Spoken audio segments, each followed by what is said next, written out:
I rented the basement apartment. No one mentioned the stains. I found the ad late one night. It was buried beneath pages of online listings, but there it was, a basement apartment, cheap, in a quiet neighborhood. Too quiet, honestly. But the price? Unbelievable. I could hardly believe it.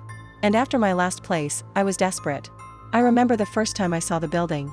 It was an old, brick structure, nothing special, but there was something about it. Something off.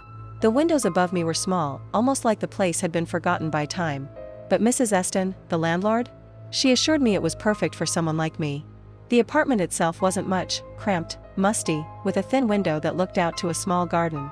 You know, the kind of place where the light never seems quite right, no matter the time of day.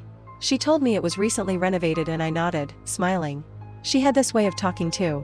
Like she didn't quite care, but at the same time, like she was watching, waiting. Her gloves never came off. Her eyes always hidden behind the shadows. You couldn't get a good look at her face. Her expression though, that was one I'll never forget. She didn't tell me much about the stains on the floor. The first night, I didn't think much about them. The stains, I mean. Just there. Dark, splotchy, like something had soaked into the wood. My feet brushed against it a few times, but I chalked it up to age. Maybe water damage, or old furniture. But then, it started. The sounds. At first, I thought I was imagining it. Old pipes, maybe? Or the house settling. But then, it kept happening. Low murmurs, no, not murmurs. Words.